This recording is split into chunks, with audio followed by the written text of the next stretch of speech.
मेरा ये कहना है कि जब हम डेटा इतना पिन पॉइंट कर सकते हैं, अभी मैं आपसे ये भी जानना चाहूँगा, जैसे दिल्ली ब्लास्ट वाला केस था और जो इज़राइल ने पेजर बम यूज़ किया था। सो ये सब का जो प्रोसेस है, पहले तो मैं इस पे जानना चाहता हूँ कि आपका क्या एक्सप्लेनेशन है इसका?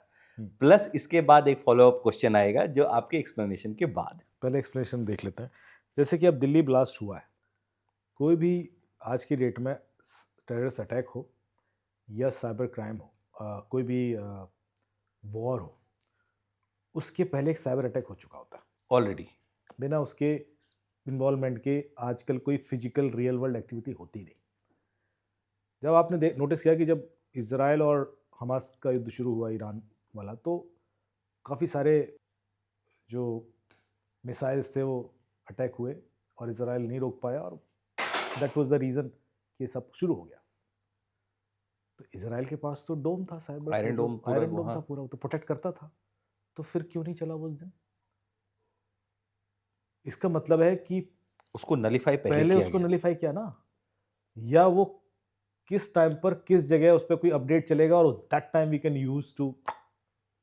हो सकता है कोई सॉफ्टवेयर अपडेट चल रहा है, हो सकता है कुछ भी मेंटेनेंस मतलब चल उसको रहा वो हो। गैप मालूम था। वो इस हद तक पता था उसको कि हम उस टाइम पर 5000 मिसाइल ठोक देंगे तो ये एक भी नहीं डिटेक्ट कर पाएंगे। ये इंफॉर्मेशन वॉर है। पहले पहले हमें इंफॉर्मेशन चाहिए, तब तो हम अटैक वेक्टर तैयार करेंगे।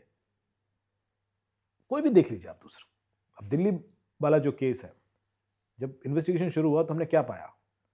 आईबी को इसकी खबर पहले से थी। थी। दिवाली के टाइम से अलर्ट था कि कुछ हो ऐसा सकता है। होने वाला है। पर चूंकि इसमें मल्टीपल चीजें इन्वॉल्व थी, होता क्या है कि दिस इज फर्स्ट टाइम कि एक मेडिकल यूनिवर्सिटी लार्ज स्केल पे इन्वॉल्व थी, और उसमें डॉक्टर्स जिन पर कि हम ट्रस्ट करते हैं कि वो तो जान बचाते हैं। यदि जान बचाने वाले ही जान लेने पे आ जाएगा तो सबसे बड़ी आयरनी तो वही है। यही है। और शायद इसीलिए डॉक्टर्स को उन्होंने सेलेक्ट किया। उन्होंने कहा इन पर तो शक करेंगे नहीं, उनकी डॉक्टर का जहाँ लेगा, अरे हम तो इलाज के लिए जा रहे हैं साहब, रात के 2 बजे भी जाएंगे तो कौन सा पुलिस रोक कौन लेगी। कोई भी क्यों रोकेगा? दूसरी चीज होती है कि डॉक्टर्स को कई सारी केमिकल्स खरीदने की इजाजत होती है, खासतौर से यूनिवर्सिटीज को, फॉर एक्सपेरिमेंट्स। रिसर्च यूनिवर्सिटी है ना, तो बहुत सारी ऐसी चीजें जो रिसर्च के लिए आती हैं, कम क्वांटिटी में ले सकते हो पर ले सकते हो। पर वो धीरे धीरे धीरे कम क्वांटिटी, ज़्यादा हो जाएगी। 1600 किलो भी हो सकती है, जहर भी बना सकते हो, ये भी कर सकते हो। इसलिए वो ऑर्गेनाइज किया गया। और इसमें किसी को खबर भी ना पहुंचे, तो साइबर अम्ब्रेला क्रिएट किया गया। सबसे पहली जो चीज आइडेंटिफाई की गई वो ये कि ये लोग थ्रीमा ऐप यूज करते थे। अब थ्रीमा थ्रीमा, अब थ्रीमा ऐप क्या है? क्या है? थ्रीमा ऐप एक चैट ऐप जो आपको एनोनिमिटी देती है। ना आपका मोबाइल नंबर उससे लिंक होगा, ना ईमेल आईडी लिंक होगा। ये वर्क कैसे करेगा फिर? आपने इंस्टॉल किया, आप अकाउंट क्रिएट कर सकते हो बिना अपना मोबाइल और ईमेल दिए। आपको एक हैशटैग क्रिएट करके दे देगा वो, से आप पूरी दुनिया से बात कर सकते हो विदाउट रिवीलिंग योर आइडेंटिटी। उस हैशटैग से। क्या ये और ये वैसी सिर्फ थीमा नहीं करता है सर, डिस्कॉर्ड भी यही करता है, टेलीग्राम ने भी यही सपोर्ट दे दिया है, जेंगी ऐप भी यही करती है। So there are thousands of apps. पर थीमा क्यों? करने को तो इनमें से कोई यूज कर लेता। होता क्या है कि हमें एक्सक्लूसिविटी चाहिए होती है किसी भी ऑपरेशन को अनडिटेक्टेबल बनाने के लिए, क्योंकि सरकार आईपीडीआर पे मॉनिटर करेगी थीमा जेंगी पे कौन कौन बात कर रहा है, उनको पता है इस पर गड़बड़ी है, हरकतें चल रही हैं।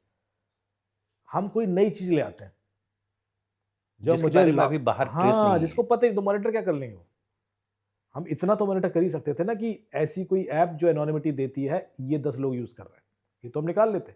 पर वो पॉसिबिलिटी भी खत्म करने के लिए उन्होंने कोई एक नई ऐप इस्तेमाल करना शुरू किया कि आप पहले तो यहीं तक पहुंचो कि हम कुछ ऐसा भी कर रहे हैं। That is cyber war. अब जो चैलेंज है वो ये है कि आपको पता ही नहीं होता कि आपके बगल में जो बैठा है वही वो आपका दुश्मन कहाँ है, जुड़ा हुआ है? और वो कहां तक जुड़ा हुआ।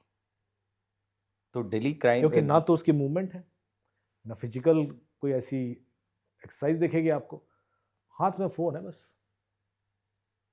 और वो किस गैंग का हिस्सा है, किस ऑर्गेनाइजेशन से जुड़ा हुआ है, वेरी डिफिकल्ट टू